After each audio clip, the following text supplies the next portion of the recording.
Can you say hard hats, folks? Hard hats, lunch pail, steel toe boots. Anything short of a championship this year is a failure. Look at this boomer right here. You've just got so much talent here. Somebody said we need to apologize for Jaylen. Can I close it, John? What are we apologizing for? What did we say? What did we do?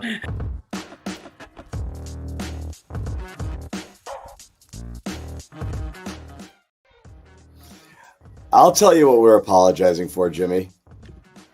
Everything? Foolishness. Foolishness. You know what I'm going to apologize for? Thinking that these guys were going to show up to work today. I'm sorry. I thought they were going to work today. They weren't. The hard hat doesn't touch this head after a performance like we saw tonight. It's too bad.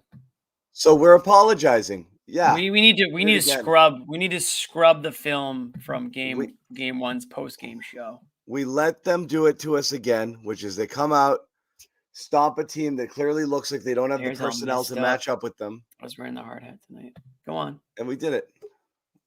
We did it again. So we're starting the show in an apology. We did it again. Yeah, it's actually fair. We rarely apologize for anything because rarely do we need to. It's not how apology came. I only apologize for thinking that for allowing these guys to fool me again. I'm apologizing for them, to be honest. I'm apologizing for the Celtics players and staff. That nice cracking a beer, love that. For tricking us. You know what it is, John? Shame on them. Shame on them. The amount of people that say like I'm drunk every game, like I don't. I get that a lot. But you drink. I don't drink anymore. A lot of people say that Jimmy's high all the time. Oh, I'm high. I don't drink though. What do you mean you drink? Jules, you drink. You drink. Jules, you drink. I don't drink on the weekdays. Sometimes on the weekends. Weekend warrior. But it's bad for you. Don't do it. It's bad for you. You know what else is bad for you? Watching this game. Sitting there. Being a fan of this team and watching this game. Being a fan of this team is tough. And you wouldn't know it unless you were one. But only if you were one to the point where you weren't in denial about it all. Like there are some fans who still think it's great to be a fan of this team. I can't figure those people out. It's been a roller coaster, and mostly it's been like not a fun roller coaster, I feel like, in a lot of situations. But yeah. But we've all been here before. This happened this happened last series to an extent. They totally flopped. Yeah, I'm going to agree with this comment. We are. Well, not all of us, but some. Sherrod's an enabler. A lot of us. Sherrod is not an enabler. Come on. What's up, Sherrod? What's up, fellas? What's going on? Sherrod's got a jersey of himself just hanging behind. That is a baller move right there. No. Sherrod's also got a little lean going on right now. Sherrod's got a jersey of himself. I need that. one of those. I need that too. She plays for the University of Colorado. Her last name is Sherrod. Really? Yeah, there you go. Okay. Well, we're not related. Close enough. Well, everyone in the chat is asking for rage. You have a jersey for yourself. It's coming. It's coming. It's a slow burn. Rage is building. You got the rage after this one? It's not the rage. It's again the angry versus disappointment thing. Here's what I'm angry about. Here's what I'm angry about. I'm angry for the enablers. I'm angry for the people that ignore things that are issues and act like it's not a big deal. Everything is a big deal. Okay? And yeah, it's going to be a lot about Tatum tonight. Doesn't mean the other guys didn't. Holiday, yeah. You want a little more there. White had a cold game. That stinks a little bit. Starts top down. When you have a low effort game and a low energy game, it starts at the top. And they were not an engaged team tonight. And they were not. We can talk about the individual flaws and what everybody did, but they played soft tonight and they didn't care. And there's a couple moments that really stand out to me. We'll get into those a little bit as well. But I want to get everybody's thoughts before we go jumping all over the place. Cause like I said, Tatum's going to catch some shit. Other people will as well. Before we do all that, I just want to tell people briefly that the Garden Report, as always, is brought to you by Prize Picks, America's #1 fantasy sports app. We loves us some Prize Picks. I think Bobby went more on Tatum. I don't think he got there. I think Bobby had hope. Bobby was hoping. I don't think Tatum got there. He's the less pick. And you know what? Game time. Hey, you want to see this soft-ass team play their home game? They're coming back to the Garden, at least for one. 5. Okay? So go do that. Go check it out with the best mobile ticket marketplace app out there, and that is Game Time. Also now a proud sponsor of the CLNS Media You Network. can watch the Celtics get eliminated. You can watch Celtics get Game eliminated in 5. Damn. We said it was over in 5. We said We it did was say it over was in over 5. in 5. And yeah. And that's that. So, Sherrod, I'll start with you. Just your primary takeaways here before I rant about Tatum for 2.5 hours. Well, it felt like, even though the calendar says it's May 9th, it felt like this was December 9th, because this is how you play in December. It felt as though they were just kind of going through the motions, that this was another one of 82 on the schedule. And, we can find a way to win this thing. And if we don't, well, we've got lots of season left to play. There just wasn't a sense of urgency on the Celtics' part at any point. I thought when Tatum had the 3-point play and then Brown came back with the 3-point play and it was a 1-point game, I was thinking, okay, this is the wake-up call they needed. They're about to go on a run. And then I think Cleveland scored 6 straight or 7 straight, and then Joe Mazzulla calls a timeout. This was a game in which the Celtics just didn't play with the kind of force that you need to play. And I give Cleveland a lot of credit. Cleveland made some really good adjustments. They made Evan Mobley a bigger part of what they do. They had more ball movement. They weren't as Donovan Mitchell driven offensively. They got others involved. They did a lot of the things that you're supposed to do. And again, this may come from the school of enabling, but Cleveland played maybe the best game they've played in the playoffs all season. I mean, Karis LeVert had 21 points. John, he had 23 in the last 4 games total. Evan Mobley had the highest scoring game he's ever had. That being said, the Celtics should have still won this game by 7, even with those guys playing their best basketball, and they didn't. Yeah, Sherrod. I mean, it was night and day compared to Sorry. when you look. I was muted. I was going to say they did those things, but this wasn't Caleb Martin shooting ridiculous shots that he normally doesn't hit. A lot of these were easy, like easy putbacks, blow-bys. Like they scored points because the Celtics didn't challenge them a lot. Then Mitchell got hot and started hitting stuff in people's face. But it wasn't like I think the Celtics made it easy for them to get those buckets. That was kind of the thing. And before you get in, Jimmy, I just want to leave this out here. Yeah. This is going to. These types of comments, and I love you, Jay, and thank you for watching, but this is the type of stuff that's going to drive me nuts, because this is where the nuance in the debate comes in on the Tatum conversation, where for the last couple of days, it's been the you don't know ball crowd telling everybody Tatum did other things, and the rest of us saying, we know that, but he's supposed to be an MVP player. He's a top 5 supposed player, an all NBA candidate, 6th in MVP voting. He's not supposed to be OG Anunoby or Jaden McDaniels. He's not a role player. So right. Derek White is a role player or a third piece or a fourth piece on your team. So he can't be expected to score 30 every game. So it's because of that Tatum is supposed to do that type of thing, because that's his job. That's what he does. He's supposed to, in addition to doing all of those things that everyone gave him flowers about last game, screening and screen assists and this defensive Tatum, he's also supposed to be able to score on anybody at an elite level. And right now, he can't shoot over Max Strus and he can't dribble past Tristan Thompson. That's a problem. So yes, Derek White turned into a pumpkin, but Derek White is not here to save you. Your best players are supposed to save you when people go cold. That's the point. That's what makes them the best players. That's why they make $300 million. I mean, my goodness, it's just driving me crazy these last couple of days. Tatum absolutely can do little things to help you win. But then you would expect crazy efficiency in scoring. How many Jokic games during the year do you see him make 7 of 8 field goals with 14 assists and 16 rebounds? That's deciding, hey, I'm not going to shoot because they're paying attention to me. When I do, it's going to be because I've got these bunnies that I can make, and I'm going to help everybody else out. Tatum's still trying to find it. He just can't find it. That's a problem from your best scorer. So, yeah, you can look at Holiday and White and say, like, those guys didn't have it tonight, but they're not counted on for that. They shouldn't be counted on for that.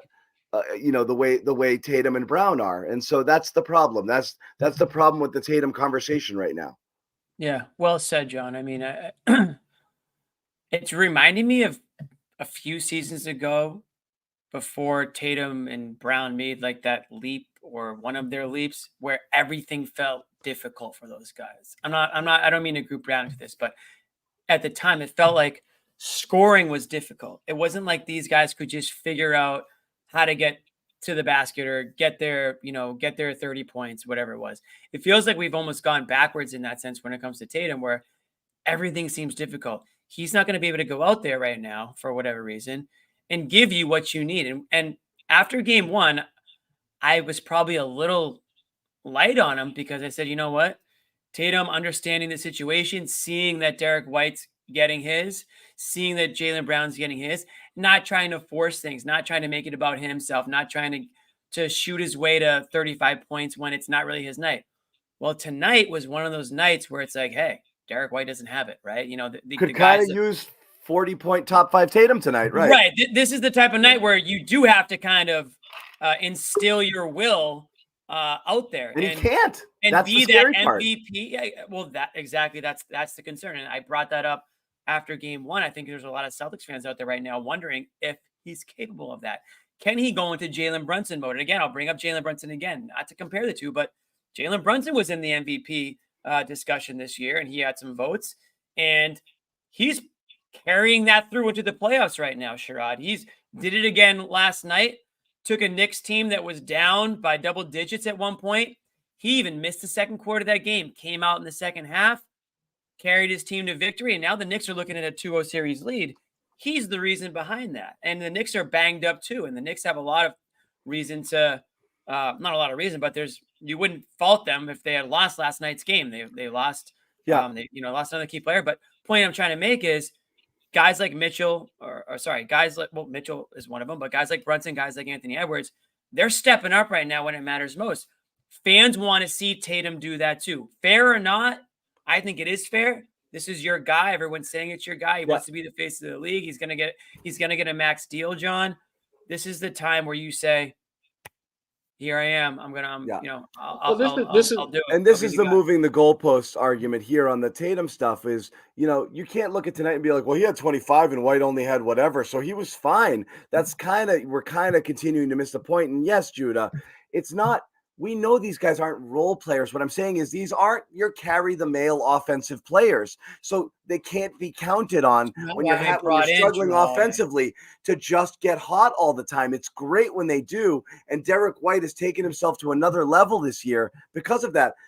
Then give him $330 million and negotiate the White deal for Tatum. Like, he's not supposed to switch places with him. Like, White does everything right all the time, every game, and every once in a while goes bananas and scores a bunch of points for you. He's not supposed to be that guy. Like, he's not your alpha scorer. He saved you game one. White saved you game your one. ass, and he's done it a couple of times this playoffs. He really has, which is amazing. You can go back to games 4 and 5 against Miami, and Derek White was, I thought, the X factor that put them over the hump and did it in game one. So, but here's the thing about Tatum. And I think people really have to just embrace the fact that this is your best player. This is a time when your best players have to be the best version of who they are. And Jayson Tatum has not been that guy. And that's the issue that the Celtics are trying to wrap their arms around. Because they have surrounded him with such an amazing supporting cast, a lot of his shortcomings, and he does have some, are not made a major issue because they're still winning. Tatum, shoots 0 for whatever from three-point range and has 17 points, but the Celtics won by 25. So all is forgiven. But I think to the point that John was making, you have to ask yourself, at what point are we going to see the best version of Jayson Tatum? At what point is he going to be the guy that isn't worth that max contract, but shows why the Celtics think he's worth that max contract? And we just haven't seen that so far in the playoffs. And again, this is not another goalpost moving. Actually, everyone on the Garden Report agrees the best version of Tatum is the one who lets the game come to him, and then tries to involve other people and gets his when he can get his.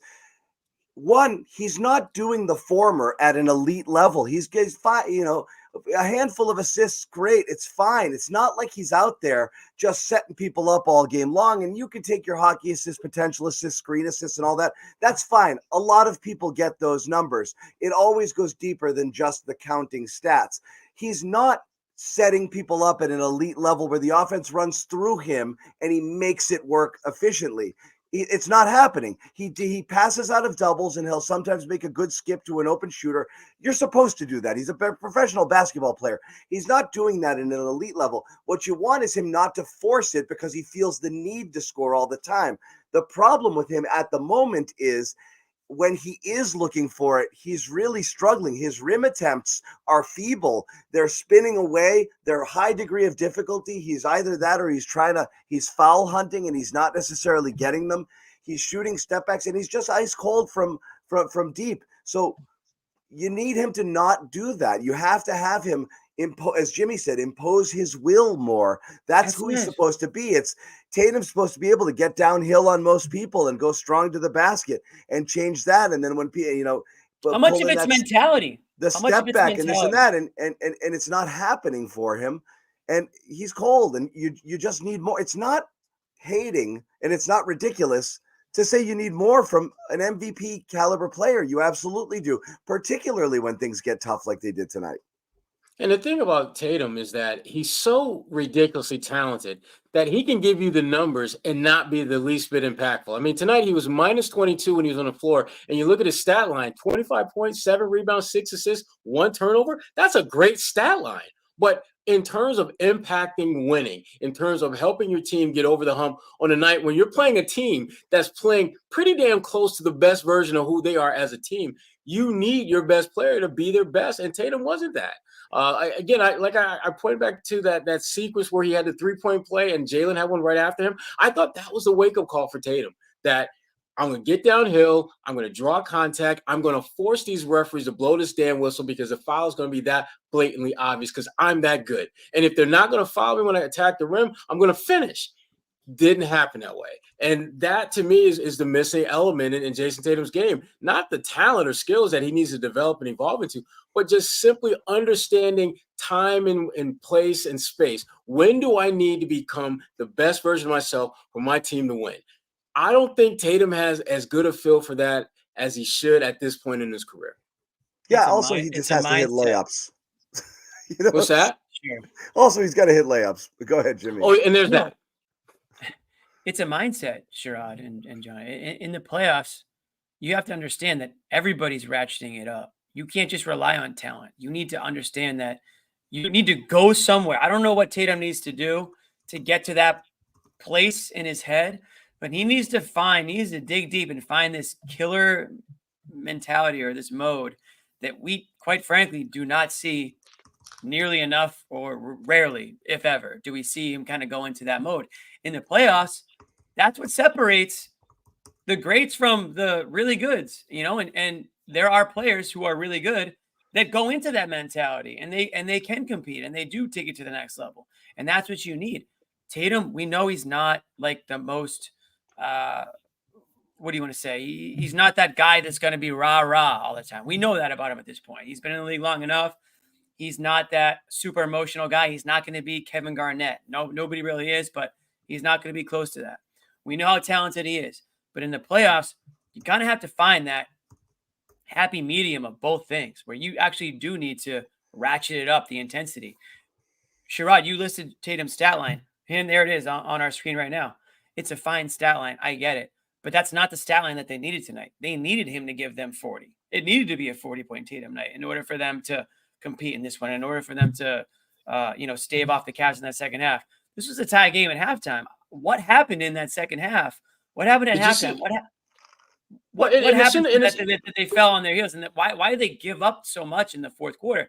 This isn't a regular season game anymore. We would make that excuse for the last 3 months of the regular season. We made the excuse, well, they're up X amount of games in the Eastern Conference. These games don't mean anything. They took their foot off the gas. Jaylen Brown would say it. We took our opponent lightly, blah, blah, blah. There is none of that right now. This is the playoffs. These are all supposed to be good teams. And the Cavs are probably one of the least talented teams left in the playoffs. But that doesn't mean that you can sleep on them. That doesn't mean that you can take it for granted. You can disrespect Donovan Mitchell, who on any given night can be the best player on the court and has proven that many times over. And he does, in my opinion, Donovan Mitchell has actually shown on many occasions that killer instinct, that killer mentality, and that ability to just sort of take over late in games. His ability to score when he needs to, I would say, is up there, with some of the best in the league. And sometimes when it comes to Tatum, we don't see that. Well, yeah, John, jump in. A lot of Tatum rage here on Twitter, and again, it's not all him. It was a overall very poor effort. It's not all him, but we're talking about him right now. We'll talk about we are people. Because he's number one. I think Joe. I think the rotations. I think fool me once with Luke. Shame on me. Fool me twice. Now, John, sorry, I will say shame on you. I will say this in Luke's defense. He actually did something that was surprisingly positive in this game. He drew fouls 3 and 4 against Evan Mobley and had him go to the bench. That was like, and I'm watching this, and I was halfway through sending you a text thing saying, what the F is Mobley doing? You're fouling Luke Cornett. Not Al Horford, not Porzingis, but Luke freaking Cornett.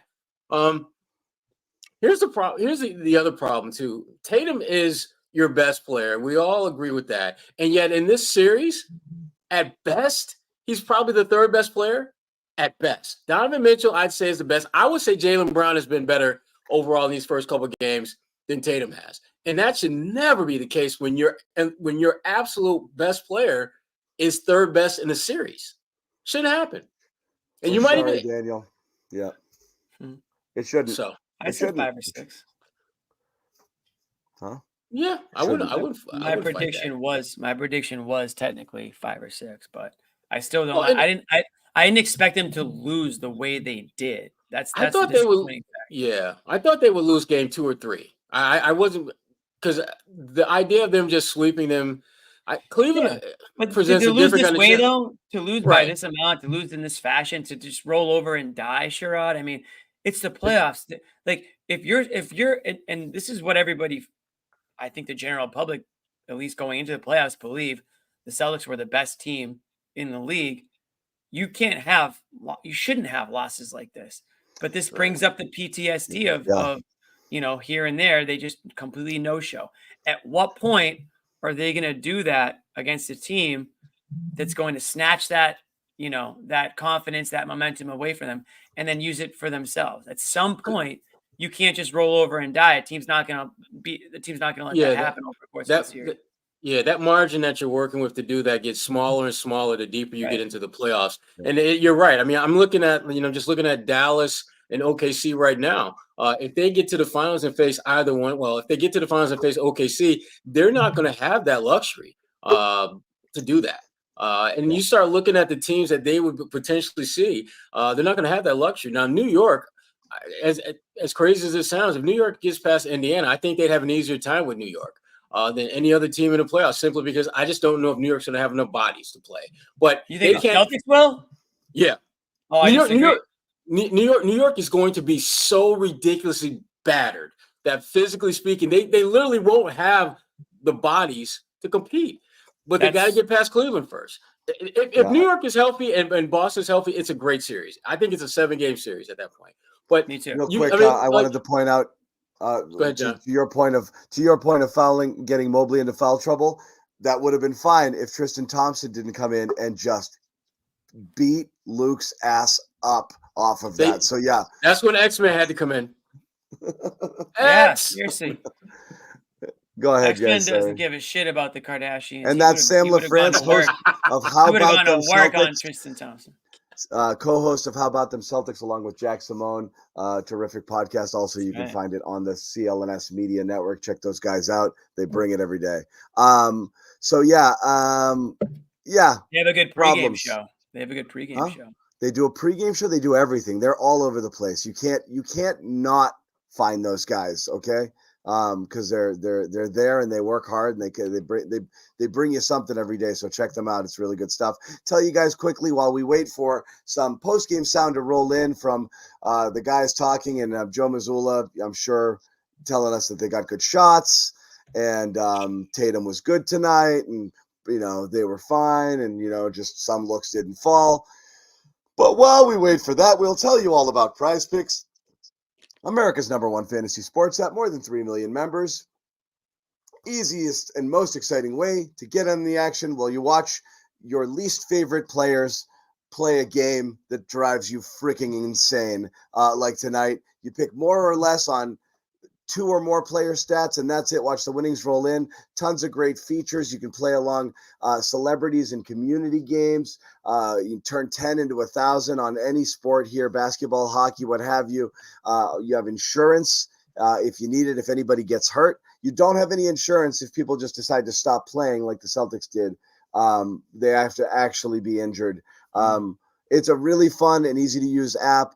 So all you have to do is download it today. Use that code CLNS for a first deposit match up to 100. Once again, download that app today. First deposit match up to 100. And before we move on, I do have to tell you as well about Game Time. As we said, get tickets, okay? We get tickets. Again, I say this all the time. I feel bad.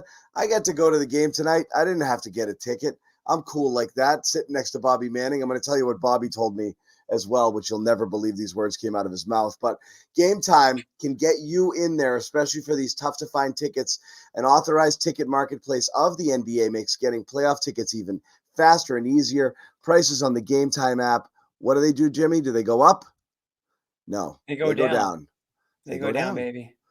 They go down as the Like game the Do what I goes on. do. tonight. Do what I and do. they go down. Yeah.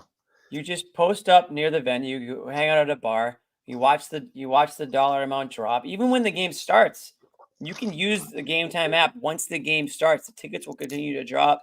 Show up a few minutes late. Show up fashionably late. Save a couple bucks. Use the money on a bowl of popcorn, and you're good to go. Yeah. It's Do it what for the Miami Heat Bruins. fans do when they have tickets. Yeah. So again, killer last minute deals. Get in on it. As we said, all of those great features, flash deals, panoramic view from your seat, which is actually very cool, and lowest price guarantee. Game Time will credit you 110% of the difference if you find something better than what they offer. So you can't lose here. It's really worth checking out, especially if you are going to try to get into some game or concert or what have you. Take the guesswork out of buying NBA tickets with Game Time. Download the app, create an account, use the code CLNS, $20 off your first purchase. Terms do apply. Once again, use that code CLNS when you download the Game Time app.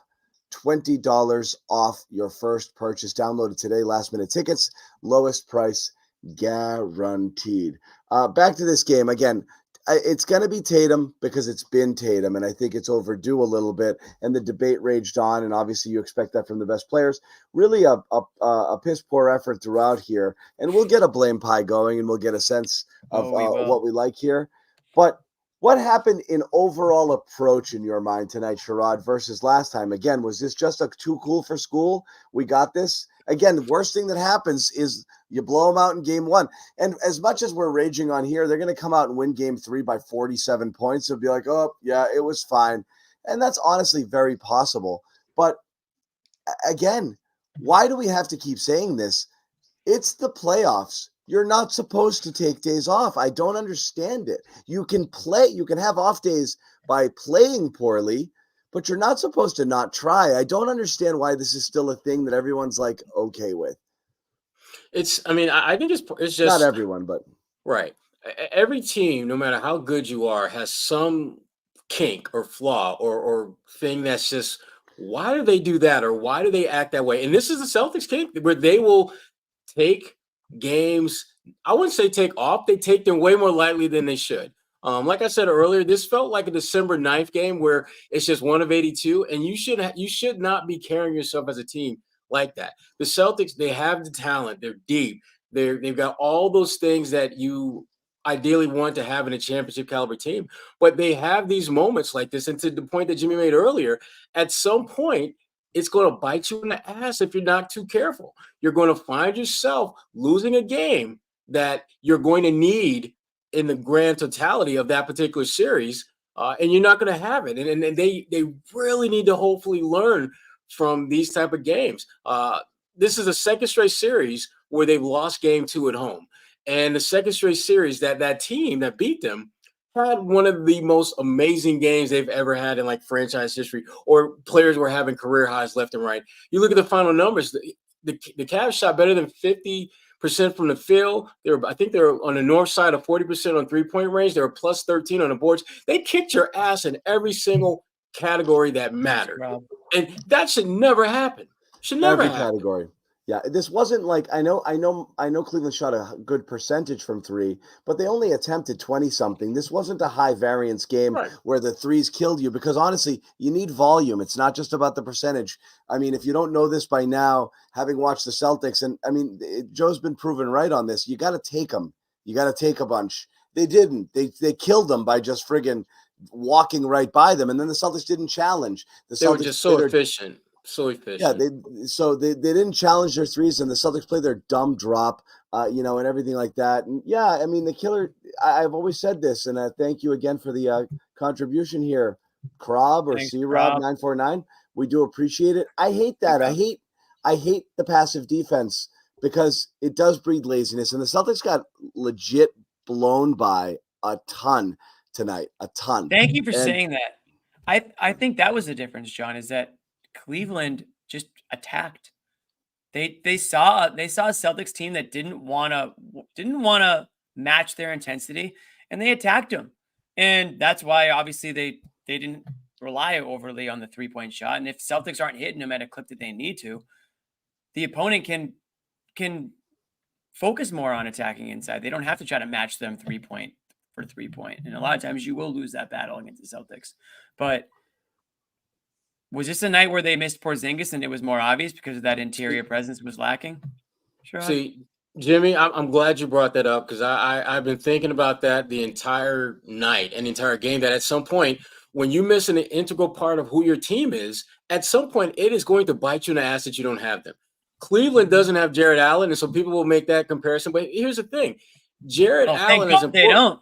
They would have won by 50. Right, but as important as Jared Allen is to what they do, they still have guys that bring them what they need in his absence. Like Tristan Thompson, for example. Jared Allen is a great offensive rebounder, keep balls alive type of guy. That's what Tristan Thompson does, obviously to a lesser degree. But still, you've got someone who does something similar to that. And for the Celtics, not having Porzingis, it isn't so much what he brings as much as the impact it has on your rotation, the domino effect. On the bench tonight, other than Peyton Pritchard, did anyone do anything of significance on that bench? No. I want to talk about the bench later if we can. Pritchard's the only one that played with balls tonight. What's that? Yeah, you're right.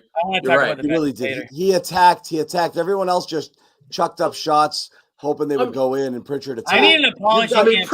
Jayson Tatum can't hit a freaking layup, and Pritchard's up there, up faking 7-footers and getting them all laying it in, scoring at the rim and laying it in. Yeah. What are we doing here? Yeah, your smallest guy is looking as if he's your biggest on the block, post up, give me a damn bucket. That was so telling to me.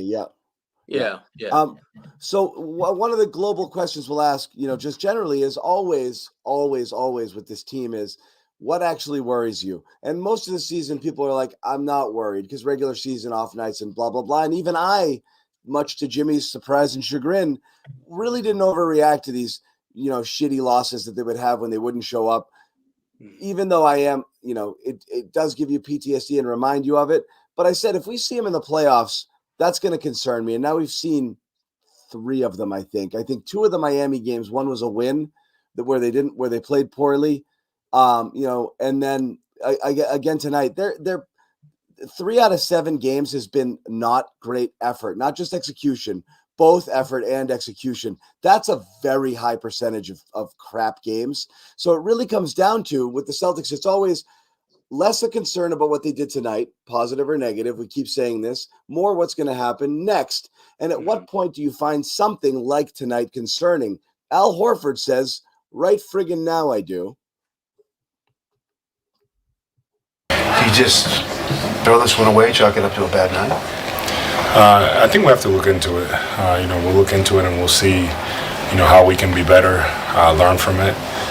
That's what we did the last time, and we have to understand that we're going into Saturday into a hostile place, and it's going to be a battle. And we just have to make sure that we're at our best, and I'm confident that we'll be ready to go. Sounds Time to good. look into it.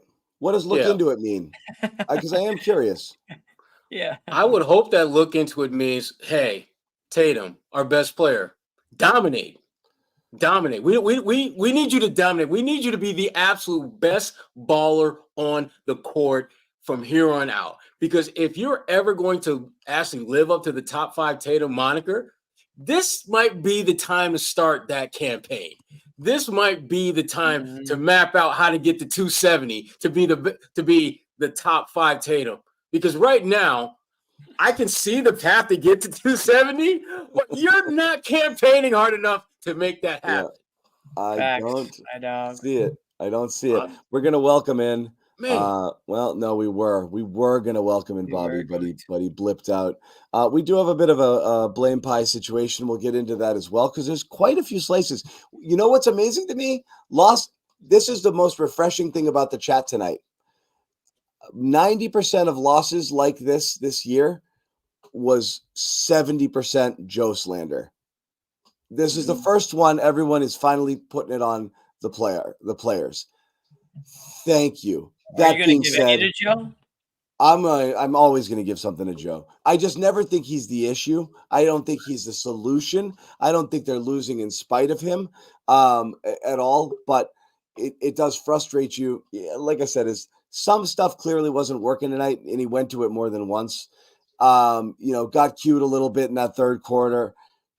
They were down, tried to ride that Tatum in the bench lineup. It didn't kill him, but it didn't help him either in that scenario. And he realized, when you play Tatum for a whole third quarter and you go minus 12 in that quarter, that's probably bad. And so it just didn't work. The combos weren't working. They had to do something a little bit different here. I think Cornette showed you everything you needed to see in the first half. He's your third center. He is. He looks like it. Showed you everything you needed to see in the first half. And I don't know. I guess you had to. And I tweeted this, but this was great.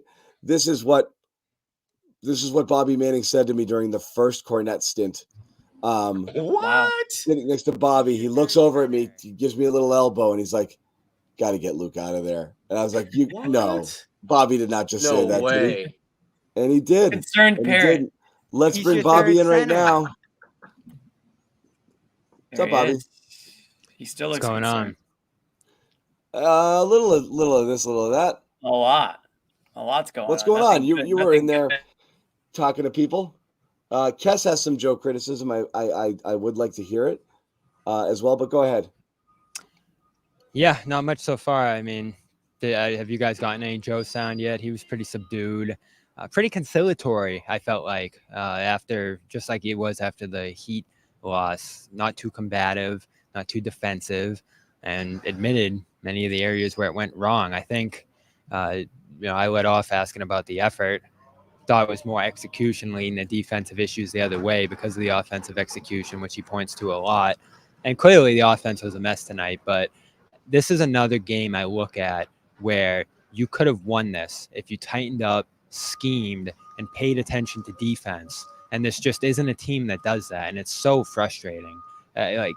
You shot poorly. You should still be in the game. To fall out by 20 plus in a game like this, just because you paid no attention to defense, this is the difference between a team like this and a team like the 2022 Celtics, who made the finals pretty forcefully. And they had their problems too along the way and certainly had issues on offense, but they were scheming defense. They were tight on that end. They emphasized that end. And we continue to see with this team, they give up shots that they want to give up. They play back. They don't force turnovers. And in certain spots they have these kind of Yeah. lapses. It's brutal. And that's what we said, Bobby, is like on the cold shooting nights, you should be able to lean on your defense to keep At you least in to these games. compete. You should not fall out And of then these you games. just chose to stop. It was the classic. The shots aren't falling, and we just chose to stop playing. That's what happened in the third quarter. I mean, the two exchanges that kill me the most, is the double offensive rebound situation where Tatum and Luke are just looking at each other and nobody freaking grabs it there in the third. Then you're down 12. You go out there to start the fourth quarter, and the first play is Jaylen Brown getting backdoored by Strus. This is not a serious team. If that's what you come out of the break with that, like, all right, it's only 12. We got a whole quarter, and you just fall asleep and get backdoored on the first freaking play. That was it. If I was there and a paying fan, I go for the exits right then and there. It was over. They came right out of halftime. 2-0 on Mitchell, 2-0 on Garland. Joe called the timeout 2 minutes into the third. And then they come out and are 2-0 on Garland again to fall down 7. And then, they're out there complaining about a travel no call while Mobley's shooting a free throw jumper, wide open. So the start of the third was a disgrace. You had a chance there, still tied, still close, to, go on a little bit of a run, try to build some momentum out of halftime. Yeah, and I hated the end of the third. Listen, Cornette was not good tonight. But he comes out there in the end of the third and forces 2 fouls on Mobley, sends him to the bench. All of a sudden, Tristan Thompson and then gets murdered by Tristan Thompson. Yeah. So you got to take advantage of those minutes right there. How do you not want to run in that situation? You get their best defender off the floor. You get a guy who is killing you offensively in this one off the floor. It's still, at that point, a pretty close game. Definitely less than 10 at that point. I think right around there. Baffling quarter. And then, of course, in the fourth, you just completely combusted. Good word.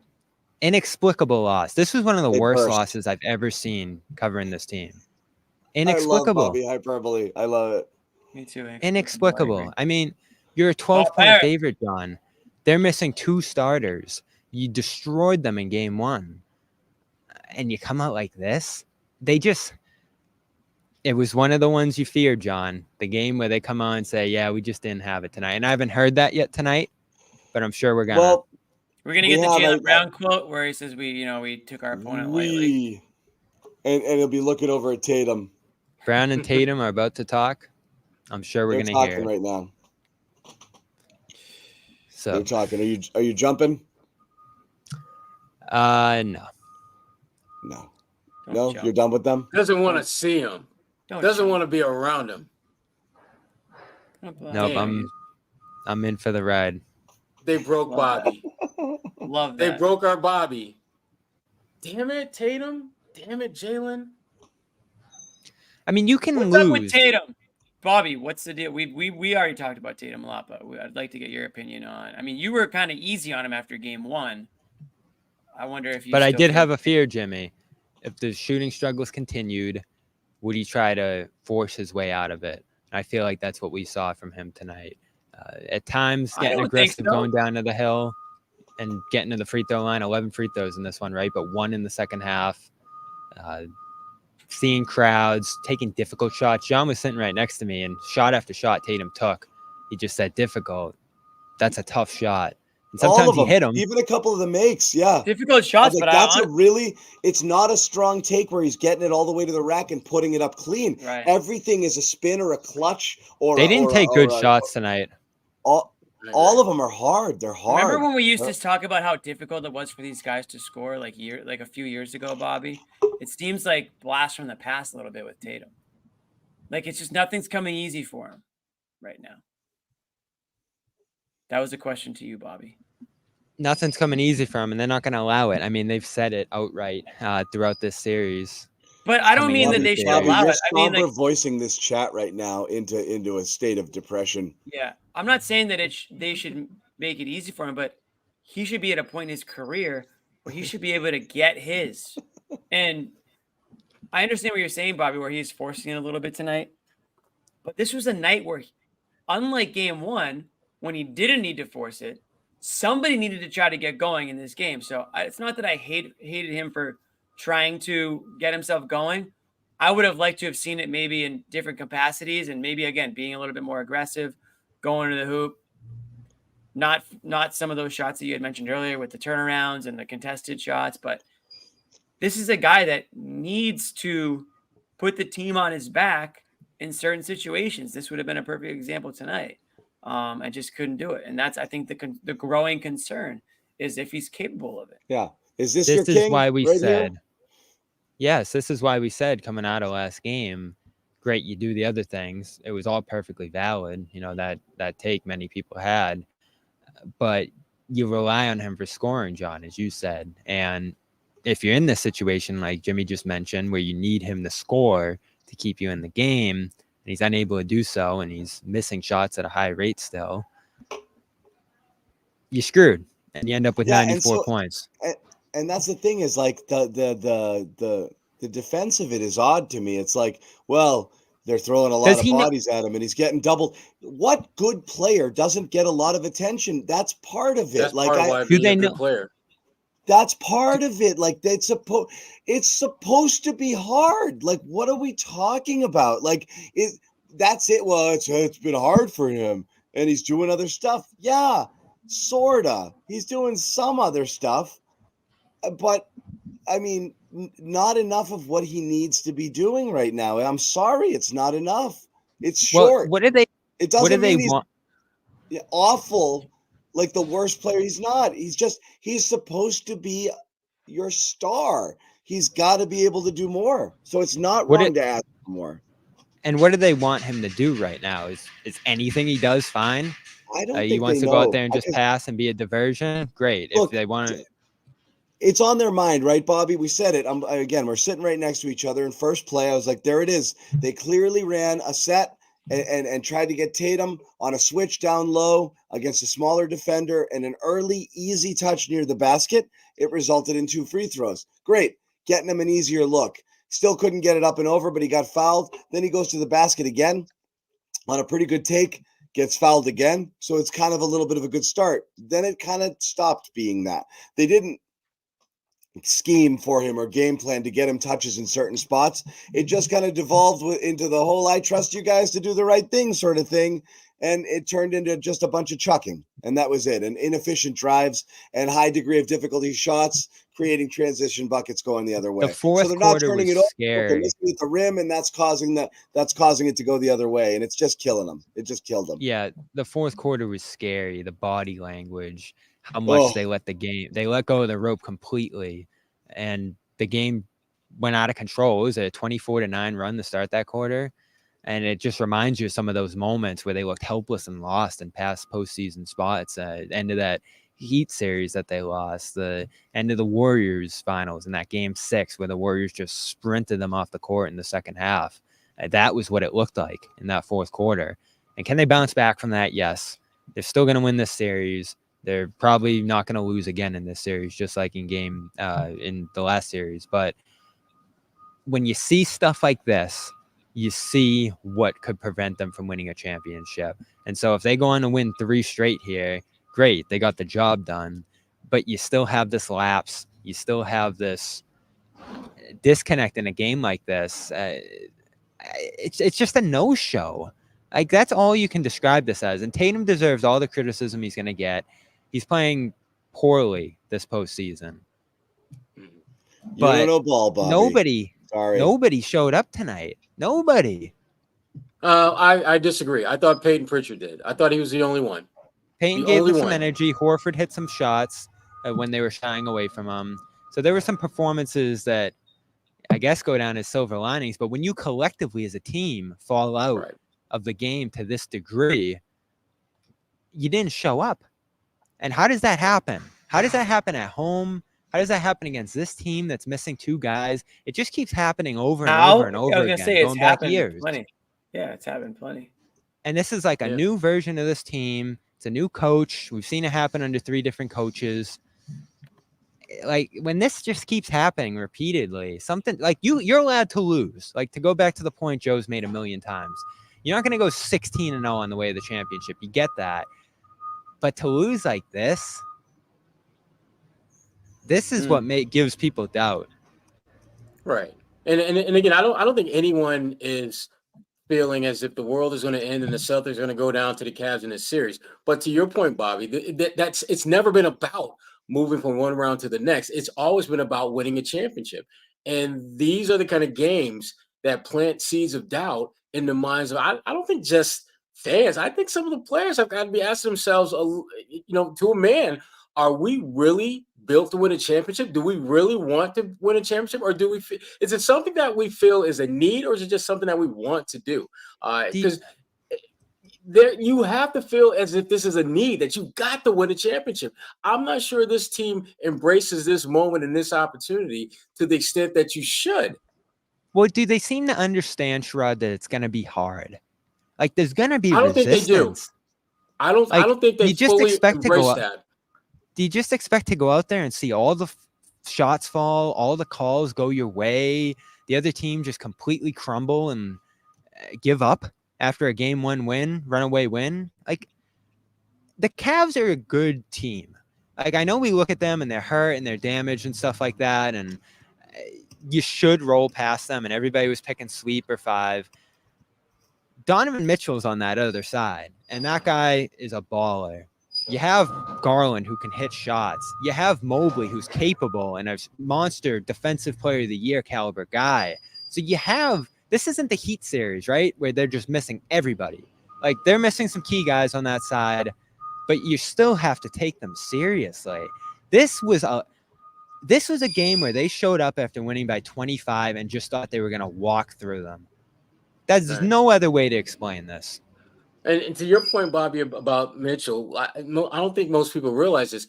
He's actually better in the playoffs than the regular season. He's consistently been a better performer statistically in the postseason versus what he did in the regular season. And the reason why, we saw that in game 2, he's a beast. He understands what he needs to do to give his team the best shot at winning. And they had a game plan in Cleveland, and they executed to near perfection. Donovan is going to put up his numbers regardless of what you do defensively, but can he allow his presence to get others going? Can Mobley actually be that defensive two-way type of guy who can not only dominate at the defensive end of the floor, but also get points and get others involved, which he did a lot of in this game? Cleveland delivered the perfect game to beat the Celtics, and the Celtics conversely played arguably one of, if not their worst postseason games so far. The game plan was great, Sherrod, right? And you saw it right away. They were going to the paint. They shot 82, and I texted, Jimmy and John, because that shoot-around this morning, a big conversation was Cavs shot 82% at the rim in game 1. And it's like, all right, 82% at the rim. You didn't turn the ball over in game 1. A lot of things went well for the Cavs in spite of losing by 25 in that game.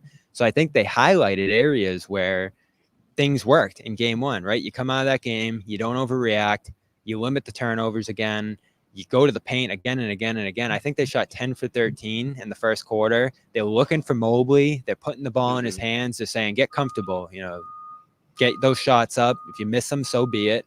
Like, we want to get you involved and comfortable, because he was a no-show in game 1. They got him rolling early. He even hit a 3 early, which just isn't in his arsenal. So you knew at that point, like, this guy's going to be rolling tonight. And that got everybody going, it felt like, because then the Celtics have to react a little bit. They're going to pick and rolls with him, and he's actually a threat. They're finding him. And it was just a great game plan from Cleveland, and it gave them that early edge that they built on there. And it was just a physical, aggressive, advantage game plan, because Celtics don't have rim protection right now. Cornette did a decent job in game 1. That completely crumbled here tonight. You try to go to Tillman for some switching. He was really bad. So your front court let you down a little bit. He was plus 12 in the first half. He just didn't have a good second stint. He was the only plus player in the lineup, but they did okay with that first one in relief of Luke. Yeah, you went to some switching there in the first half. He did slowed all right. them down for a minute. There was some people, but it didn't pay off long term. This is the first game where you missed Porzingis. Yeah. All right. We're gonna hear from Joe in a second. So just stand by. I'm not sure exactly what he's saying, but he's saying stuff. We do want to let you know quickly. PXG. You got to check that out here if you're looking for ridiculously cool golf apparel. We know PXG creates high-performance golf clubs, bringing the same passion for excellence to their new line of apparel. Definitely good stuff. They sent us some samples. As I said, I went and I bought one myself. I liked it so much. Premium materials, designed for peak performance. Wear it on the course, wear it out, doesn't matter. Something for everyone. Pants, polos, sweaters, hats, quarter zips, joggers, jackets, skirts. Go get some. I love this. I really, really love this apparel. Elevate your style game on and off the course with PXG Spring and Summer Collection. 2024 collection, I should say. Head over to pxg.com/garden report. Use that code garden report. Check out and save 10% on all apparel. Once again, pxg.com/garden report. Code garden report. 10% off on all apparel. We also did not tell you, and we need to tell you a little something about Prize Picks, and that is a special offer right now on Prize Picks. Caitlin Clark. Free square. Oh, I would go more on that. It's a free square. You don't need it, Jimmy. You know why? It's a freebie. You can pair it with anything. Okay. All you get is a debut game Tuesday, May 14th. You get a free square. This is a freebie. Pair it with anybody. All she's got to do is score 1 point. This will be the Indiana Fever versus Connecticut Sun. You can add this to anything here on more or less. Caitlin Clark gets more than 1 point. The square wins automatically. So you're already part of the way to whatever it is that whatever it is you're doing here on Prize Picks. You can't lose. You really can't lose this one. So again, there's a timer on this square. You have to add it before the timer ends. So check it out, but get in on the action with Caitlin Clark here in her debut Tuesday. Fever versus the Connecticut Sun. Caitlin Clark shows up tonight. If she's in this game, Celtics Cavs, she shows up. I have no doubt in my mind that they could have used. We're going to hear a few things. There's a bunch of bites here. I don't know what's what. We're going to start with Joe Mazzulla. Was this loss completely tactical? It was nothing mental. You guys didn't. It was not effort, 100% effort. Like, why did you guys lost by 28 points or whatever? Like, what happened? I have to go back and watch the film, but I think when you lose a game like that, it could be a combination of tactics, combination of effort, combination of like a little bit of all those things at times. Not to say it was one thing the entire time, but it's probably a combination of those. And you guys haven't had your ass kicked like this in a long time. How do you guys respond for this in 2 days? I love Gary. Trying to get a reaction. You guys generally have not lost like this all year. He's trolling Joe. The same way as you would have won. You come in tomorrow, you watch the film, and you get better for game 3. And what do you guys need to do to get better? We'll learn that when we watch the film. Nothing. You haven't got your ass kicked like this in a while, Coach. I'll tell you this. I don't know. You guys really suck tonight. What happened? This might be revenge of Gary right there because Joe can't say much about tonight. But again, I don't know how much we're putting on Joe tonight. I don't know. I don't really know. Well, Joe didn't have any answers either. You just gotta watch the film. He didn't have answers. But again, I am done putting it on coaches to motivate players to play. Nope. That's on the players. Do you think there is a magic adjustment Joe makes tonight or a secret timeout that he sneaks in that changes the outcome of the game if they're going to go out and do what they did? Nope. Sorry. No. This is all about the players. There's like, does he have answers? Does he know? I don't know. We don't know, but it's as you said, Sherrod, players. Yeah, you can't tell Tatum, I need you to play harder. That should kind of go without saying. You can't tell Jalen, I need you to not get your ass beat on a backdoor cut from freaking Max Strus. You kind of know you're not supposed to do that. In that sense, though, that should be I did like this. on the whiteboard, right? It is on the coach at some point to prepare his guys for what's going to happen on the court. You're right. I agree. Yeah, you can't get them to be fired up. They need to be able to do that on their own. But you can prepare them, Jimmy, but you can't control execution. Like, I can tell you exactly what you're supposed to do, but if you get out on the floor and you don't execute what I told you to do, sure. I can't deal with that. I'm pretty sure that that Jaylen Brown knew based on the team's X's and O's not to let Max Strus go to the basket for an easy layup right at the top of the quarter. And again, this was a game. It really did feel that it was more on the players than coaches. I didn't think that Joe necessarily put them in bad positions to be unsuccessful. I thought they put themselves in bad positions to be unsuccessful. Missing wide open shots, missing shots at the rim, not getting back defensively, falling asleep defensively. Those are things that have more to do with execution. And execution typically is the player's job. That's their role. That's the responsibility that they have in terms of wins and losses. And when the execution is bad, this is what happens. I mean, Joe was real kind to say, I'm going to go back and look at the film, but he doesn't really need to do that to know that his guys didn't execute nearly as well of the game plan as they talked about. And you know what scares me the most is among the things that you were concerned with the Celtics was you were hoping we didn't show up, we didn't play with energy, I didn't play enough energy tonight. You're hoping that's gone, and it's not. So that's all concern again. But it was how are they going to play late with leads against good teams? And are they going to go into slowdown and some of their worst tendencies? Well, they're not playing good teams, and you know what? They haven't been in a close game yet. 7 games in, not yet to be tested in crunch time. And that's another one where how's that going to go? I don't know. I don't want another unanswered question with this team right now because already here it's, bring the energy. Let's talk about Jaylen Brown. See if he brought the energy here. Let's hear you, Jaylen. More lack of execution or more lack of effort? You're so fucking cool. I think it was just a bad game. Obviously, we didn't shoot the ball very well tonight, but defensively, it was unacceptable performance. And I think that's where, Thank you. We look at that, and I'm the most upset. And defensively, we gave up 118 points, and then on top of that, we lost the rebound battle. So we didn't help ourselves tonight. Okay. Accountability is a start. It's a start. But what are you going to do about it? That's where I'm at. What are you going to do about it? Are you going to be better? Yeah. What are you going to do when you go to Cleveland, and a Cleveland team that, by the way, has yet to lose a game this postseason at home? Another story, another day. It was against Orlando, but still, it's not going to be easy for them. Good. Let's see what Josue's got to say. I think Josue's here. Yeah. He just doesn't. He's chat averse. Josue won't type in the chat.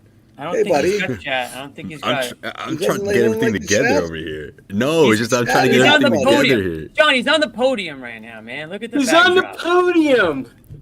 I mean, the room was available. These guys spoke quickly onto the bus, onto the next one, man. The Cleveland Cavaliers. This is where they had their presser here, and Bickerstaff putting together the best game plan ever because these guys stuck with it, man. I just think this is the type of win where it's gonna wake up the Celtics, and I expected this type of reaction from the Cavaliers, but not like this. I didn't think it would be a 25-point loss. I didn't think it would be a blowout win against the Celtics, but here we are, man. I mean, you think about what they did in the first half, keeping the game close, and Mitchell he was just warming up those last 5 minutes of the second quarter, and then goes off in the third. It was just a horrible third quarter for the Celtics overall. Not only did you allow, 7 3-pointers in that stretch, but you also let Mitchell just go wild, go crazy, and that carried over into the fourth quarter. But the Celtics got to wake up, man. I agree with Jaylen, who just spoke not too long ago. When it comes down to rebounding, when it comes down to the defending, that's just effort here. I remember two specific plays where it felt like I literally watched Derek White just walk away from Darius Garland as he drained another 3-pointer. I'm like, that's the type of stuff, that's effort, and it's those type of plays, those type of lazy possessions, defensive possessions that pile up, and all of a sudden you're down by 5, you're down by 7, you're down by 15. I mean, it happened in a hurry, but that's how good these guys are. And I remember before the series even started, when we were talking about which team do you want to see the Celtics face, either the Cavs or Orlando Magic, and Sherrod's like, well, the Cavs have someone that can go out there and beat you in one of these games. And you can say that in this one. Karis LeVert. I was gonna say you can say that someone in this one, but it wasn't just Donovan. Exactly, it was LeVert. It was 5 other guys that scored in double figures. Mobley, man, game of his career high. Like that's the type of stuff that like that's inspired basketball here for a team that had to play game 1 2 days after game 7. You know, had to go back to Cleveland with somewhat of a feeling that hey, we can still compete in this series, and that's exactly what they got. If you're Bickerstaff, man, you're nothing but smiles going back to Cleveland. You did what you were supposed to do here. You took one. But Josue, I think the one thing you said that I think is going to prove itself to be true in Game 3 is that the Celtics now have a wake up call, and I hate the fact that they have to get their asses kicked for them to wake up and start playing the way they are capable of. But we've seen this before. We've seen it during the regular season. We saw it during the playoffs when they lost to Miami. They were a very different team after that. They were not perfect. They still made their share of mistakes, but there was a consistent effort, a consistent attention to detail that they played with going forward. And that's why that series was a wrap after they lost that one game. I suspect something similar is going to happen with Cleveland.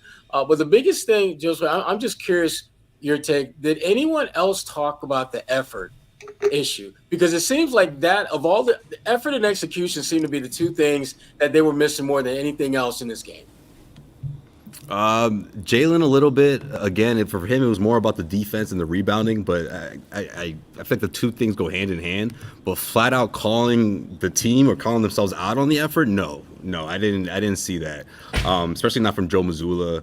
Brown did. You know, Brown, yeah, but Brown was talking more about rebounding, and yeah, I guess he threw an effort as well. But I just feel like it's a lot of things that they already know because they've done this before, you know. And if this is the wake up call they need, and they go and win, you know, 3 more to finish off the series like they did against the Miami Heat, then we're going to say, oh well, there we go, we're worried about nothing. But these are concerns for any series, you know, moving forward, moving ahead. And the Celtics have to convince us that they got this out of their system for good. And I don't know. We'll see. I'm not concerned. I think they'll bounce back in this series. I think they bounce back in Game 3 for sure. But I don't want to see this type of effort again, especially in the playoffs. Like it's the thing about this game, guys. It just didn't feel like a playoff game. It didn't feel like a playoff effort for Boston, you know. But like you can have these ass efforts against Miami and Cleveland and bounce back and still probably win and not be worried. Eventually, that doesn't work anymore. Like you can't do that because you'll play teams where you might lose with good efforts. So you can't throw ones away. That's the point. It's insane to think that this is sustainable in a series with a good team. Not showing up once or twice in a series is the series. That's it. So yeah, they have margin for error right now because it's Cleveland and Miami, and they're better than them. How far does this go? Like, how far can you keep doing this? Yeah, man, it's one of those things where I feel like again, even if you go out and win the rest of these games in the series, what are they gonna look like against the Knicks? You know, I just think the Celtics have to put out a convincing effort on both ends of the floor, but it really starts on the defensive end. Like this type of stuff and giving up these amount of points. And I get it, 3 of these guys had career highs, you know, playoff career highs, you know, for the Cleveland Cavaliers. But overall, again, I don't see that sense of hey, like let's go out there and send a message, you know. And it's unfortunate that it always takes these type of losses for us to get that version of the Celtics that I'm sure we're going to see in Game 3 at Cleveland. Dude, I was just watching Donovan Mitchell's highlights from tonight. Man, that buzzer that he had at the end of the third quarter, he shook Tatum and he just hit Tatum. Yeah. Just hit that 3 to that was the momentum that that took them into that fourth quarter. And it almost felt like after that shot, I don't know if it was Tatum or just the team in general, they just like hung their heads after that. I mean, that's just not the mentality that you have to have in the playoffs. And Donovan Mitchell had 23 of its points tonight in that second half. There was nobody on that Celtics team that came even remotely close to matching what Donovan Mitchell gave the Cavs tonight. And yeah, his total stats are fine, 29 points, and I think he had 7 and 6. But he's a good example of a guy who has taken the burden on and carried that burden to get his Cavs team to where they are right now. In a 1-1 series, second round of the playoffs, where, again, you talk about banged up teams. Sherrod, you were talking about the Knicks being banged up, the Heat are banged up. Cavs are banged up too, And he's just doing. And by the way, their talent level is not nowhere near where the Celtics can be.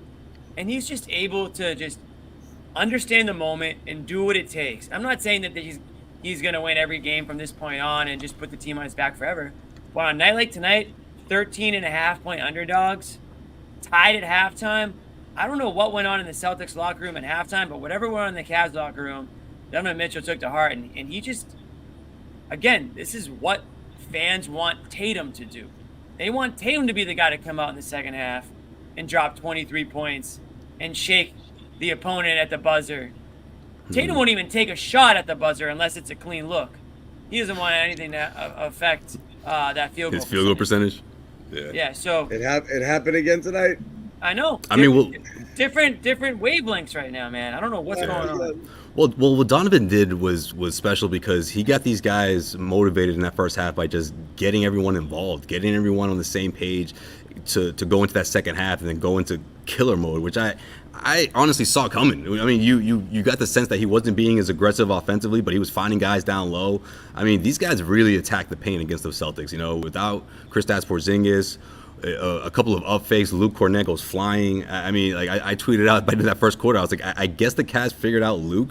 And what I meant by that is I just feel like without Porzingis, you can throw other bodies in there in the middle, but it's got to be a group effort in the sense of just stopping the lane when guys are just continuously attacking. And it wasn't just Mitchell, obviously, in that second half. It happened all over throughout the first, you know, even with their bigs in their front court, scoring that they just didn't have at all in the in game one. All of a sudden they came alive in the paint, you know. So yeah, the 3-pointers crushed the Celtics in that third quarter, but a lot of those points for the Cleveland, it came from inside the paint, you know. And yeah, they didn't have the game. There wasn't a huge gap at halftime, and it was just enough for Donovan Mitchell to go off the way he did, and as well as other guys on the Cavs.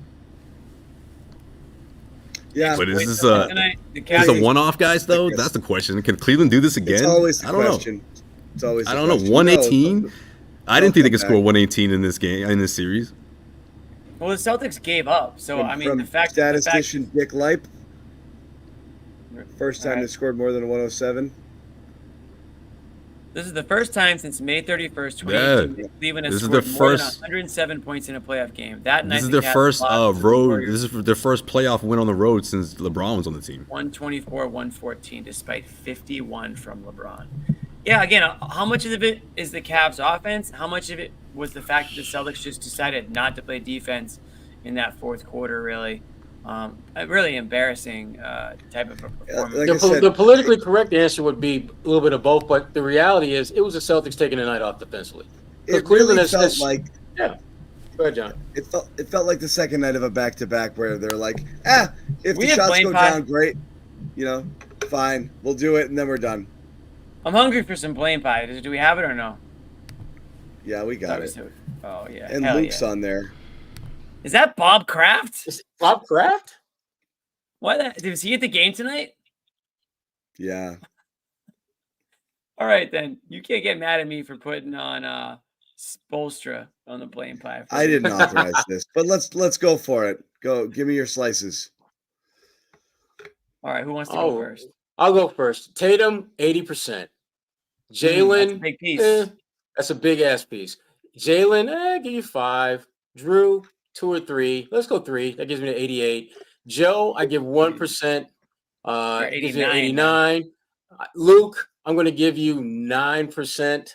And Kraft just 2, just for being there. Kraft, infecting him, yeah. I'm assuming it's just the fact that he was there, and the Patriots are horrible. And so maybe his presence is infecting them. I don't know. Something like that. I'm gonna go 70 for Tatum, 20 for Drew, 10 for Missoula.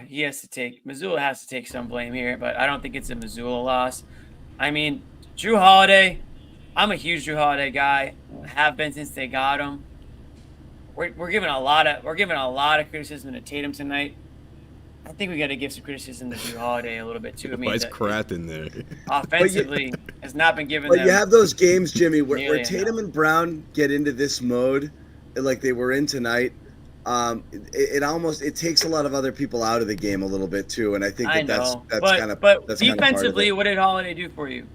I mean, Max Strus is running around doing whatever the hell he wants. You know, Mitchell's obviously having a hell of a second half. So if Holiday is your stopper, we're talking about the fact that Cleveland just scored 118 points. I got to give some blame to Holiday too. You about the offense on the defensive side, and I understand that there's 5 players out there, he can't stop all 5, but Holiday has had some games recently where I felt like he's been a little quiet. He just signed himself a massive deal. You know, how's that going to look in a couple of years? I guess we'll find out. It's not looking good right now. Yeah, it's not looking great right now. So he has to take he's got to take a bite of the pie tonight. I'm dishing out pies, and he's taking a big piece. Not as big of a piece as Tatum.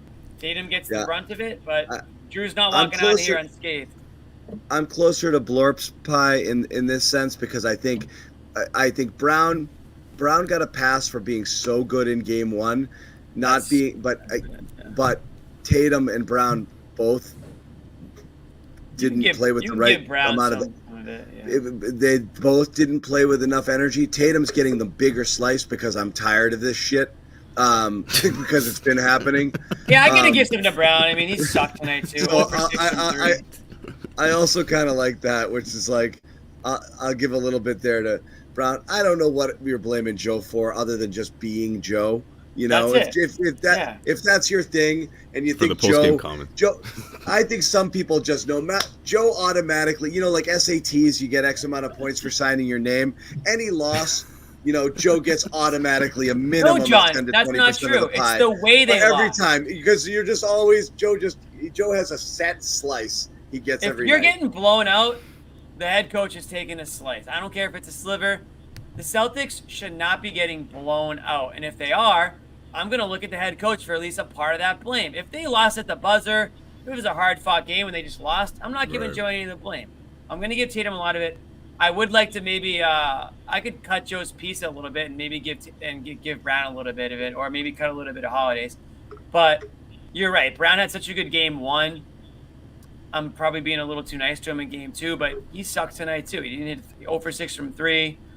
He was like a minus 20 something, just like the rest of them. And so, I mean, everybody can have a slice. I'm gonna leave Luke out of this one just because I don't feel like he's important enough to he's get your third center. Yeah, exactly. Luke never gets blame because Luke can only be Luke. So I don't. Nah, this is a series though, John. This is a Luke series. What happened? He's the key. Right. He's the key. Pretty much. This is why Luke's he's important game tonight. He's somewhat is why important. I don't do apology cams. Do you understand? Now, I'm always gonna give Bob Kraft a little. It's not like Luke proved us wrong. Right. He's Apology Luke. cam wouldn't have aged well. Yeah. He's True. Luke. Right. Okay. We did that being said. We did do an view it apology any differently cam. here? Heavy Tatum, heavy Brown, or all Tatum for you? Yeah, heavy Tatum, heavy Brown, a little Drew in there. Thank you. Just to, I mean, he's the anchor of that backcourt. I'm not tossing the Tristan Thompson sound. I refuse. Go ahead, guys. Sorry. I would actually like to hear from him. I want to hear from Tristan Fine, Thompson. give it to me. Fine. Go, Josue. Sorry. 'Cause I can't stand that guy. Okay, so I'll give 10% to Joe. I'll do 10% to Drew. So 40 and 40 for Tatum and Brown for the Jays. Equal? Damn. Okay. Wow. I mean, Tatum should get more, but because of what happened in Game 1. But these guys, they're the leaders, man. Like, I just think this is one of those games where one didn't play particularly better than the other. They're kind of just evened out. I mean, I guess you can cut them some slack for what happened in Game 1, but nah, man, these guys are the leaders. They can't put forth that type of effort in the second half. And I'm happy to see Jalen take a lot of accountability in his post game comments, but. We got to see a change here, man. These guys have to lead the way here in Game 3. Is Tatum speaking? Did he speak yet? Did he say Tatum anything? is a no-show, much like the game on the podium. He's still on his phone or something. I don't think he's not up there yet. Is Tatum going to speak? He's supposed to speak. If he doesn't. Yeah, Brown spoke already like 20 minutes ago. Yeah. So Tatum's just intentionally drawing. We can't say much more than we've already said. Game 3 is Saturday. It's in Cleveland. Celtics once again piss away home court advantage. I'm I'm mad enough to play a Tristan Thompson bite, so I will. I was Okay, gonna here you say, go. if Ahmed's bringing it up, he might have said something. Here it is. Jalen, Jayson, and I feel like No, able it's to just provide some Bobby's insight obsession. on them, just being around them and having spent that time Could be with them. that too. Yeah, no, I've definitely built a relationship with JB and Jayson and Peyton and all the guys that were left here on that roster. A few of them, but we know they're going to come out and respond. I know those two. They're going to be in the gym. Probably first two guys in the gym tomorrow, getting extra shots sheep? up and probably What is that? watching a lot of film because Lamb. they know that at the end of the day, the Celtics are going to go as far as them. So I know they're going to have extra motivation, especially being on the road. So we got to be prepared for that. What a fraud. I swear, This guy is a huge fraud. Ahmed is We fucking waited with for me right that. now because he's telling me on top of this we also have an Okoro bite, and I'm gonna lose my shit. I'm not joking? doing this again. Ahmed, He played the game of his life. Ahmed, what the hell is wrong with you? He made every What shot are he you guys took. doing out there? All layups. We literally said, get out of the Cavs locker room. Nobody gives a shit. Tristan Thompson is Yeah, they offered up Evan Mobley. You guys just said no, I don't absolutely. want to hear from Tristan Thompson ever again. Oh my All right. God, they've got Yang. No, he's messing with me. Okay, Jesus Christ.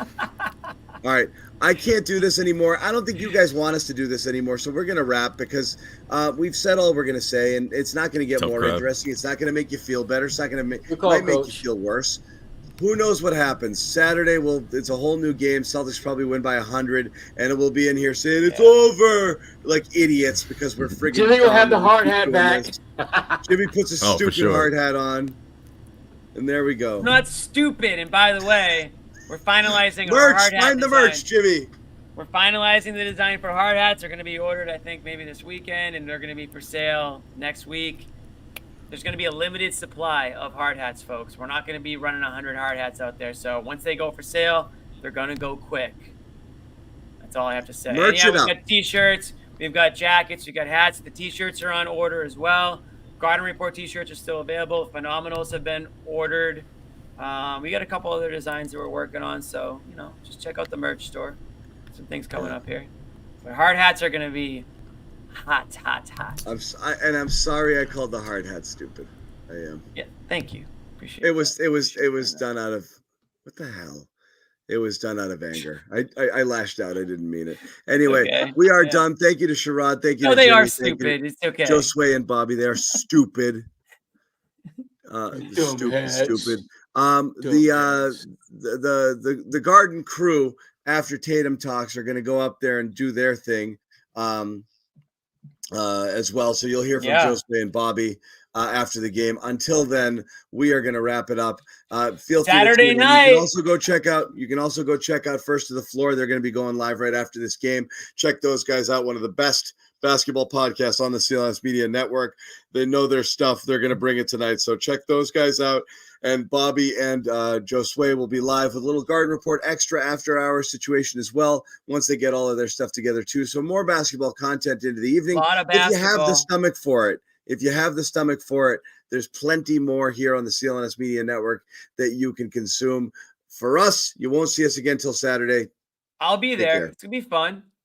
Jimmy, Good show show. up Saturday. Wait, Ahmed's got an outro for us, I think. No, he doesn't. He said he was going to work on an outro. He had a phenomenal game. Horford's out. I think it's an option. That did not sound like a chair. It was a freaking chair. It does sound like a chair.